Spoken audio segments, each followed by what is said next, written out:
Assalamualaikum warahmatullahi wabarakatuh. Kali ini Sobat Guru akan bahas tentang kelangkaan dan kebutuhan manusia. Kompetensi dasar yaitu 3.3 dan 4.3.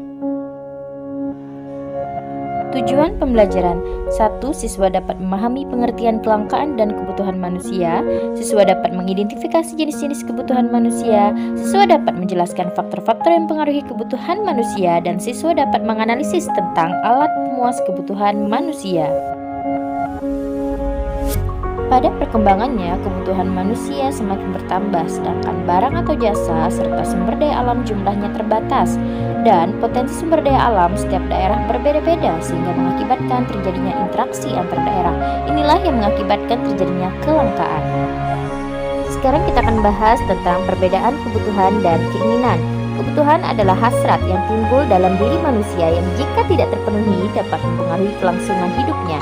Sedangkan keinginan, hasrat yang timbul dalam diri manusia yang jika tidak terpenuhi tidak mempengaruhi kelangsungan hidupnya. Jenis-jenis kebutuhan manusia. Yang pertama, kebutuhan manusia menurut tingkat kepentingannya, kebutuhan menurut waktunya, kebutuhan menurut sifatnya, dan kebutuhan menurut subjeknya. Sekarang kita bahas satu persatu. Macam-macam kebutuhan menurut intensitasnya terbagi menjadi 3, yaitu kebutuhan primer, kebutuhan sekunder, dan kebutuhan tersier. Kebutuhan primer merupakan kebutuhan pokok, sedangkan sekunder yang timbul setelah kebutuhan primer, sedangkan tersier kebutuhan akan barang-barang mewah. Sekarang kita bahas kebutuhan menurut sifatnya, yaitu dibagi menjadi 2, yaitu jasmani dan kebutuhan rohani. Kebutuhan jasmani yaitu kebutuhan yang berhubungan dengan jasmani atau fisik, dan kebutuhan rohani dia berkaitan dengan jiwa manusia. Kebutuhan menurut waktunya, yang pertama kebutuhan sekarang dan kebutuhan yang akan datang. Kebutuhan sekarang yaitu kebutuhan yang harus dipenuhi sekarang juga, misalnya obat. Kemudian kebutuhan yang akan datang yaitu pemenuhannya di masa yang akan datang, contohnya adalah tabungan. Kebutuhan menurut subjeknya dibagi menjadi 2, yaitu kebutuhan individu dan kebutuhan kolektif. Kebutuhan individu yaitu kebutuhan perseorangan. Kemudian kebutuhan kolektif yaitu kebutuhan bersama dalam suatu masyarakat, misalnya jalan raya, rumah sakit. Faktor-faktor yang mempengaruhi kebutuhan manusia. Yang pertama, faktor geografis, faktor budaya dan istiadat, faktor agama, faktor pendidikan, faktor pekerjaan, dan faktor usia. Selain faktor di atas, ada faktor lain yang mempengaruhi kebutuhan manusia, misalnya umur, jenis kelamin, penghasilan, pekerjaan, peradaban, kebudayaan atau adat istiadat, tingkat pendidikan, keadaan alamat tempat tinggal, dan agama. Sekarang kita akan bahas mengenai alat pemuas kebutuhan manusia. Alat pemuas kebutuhan adalah segala sesuatu yang dapat memuaskan kebutuhan manusia, baik berupa barang maupun jasa.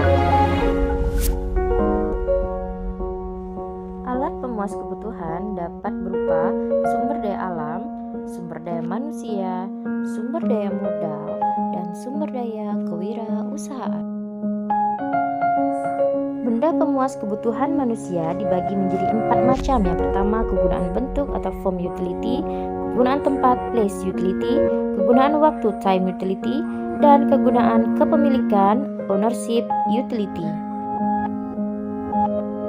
Kegunaan bentuk atau form utility.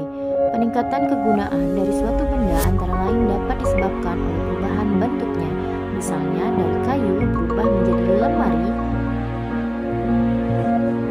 Kegunaan tempat place utility. Pertambahan kegunaan dari suatu benda antara lain dapat karena dipindahkan dari satu tempat ke tempat yang lain. Contohnya, kapal baru bisa berguna yaitu tempatnya di laut. Kegunaan waktu atau time utility. Kegunaan suatu benda akan bertambah jika dipakai pada waktu yang tepat dan sesuai dengan manfaat benda tersebut. Contohnya adalah payung dipakai pada saat hujan ataupun panas. Kegunaan kepemilikan atau ownership utility artinya kegunaan suatu benda baru terasa jika telah ada pemiliknya atau jika dimiliki oleh konsumen yang tepat. Contohnya botol susu yang digunakan bayi dan suntik yang digunakan dokter. Alat pemuas kebutuhan menurut cara mendapatkannya dibagi menjadi dua, yaitu benda ekonomi dan benda bebas. Alat pemuas kebutuhan menurut proses produksinya dibagi menjadi dua, yaitu barang mentah dan barang setengah jadi. Alat pemuas kebutuhan menurut kegunaan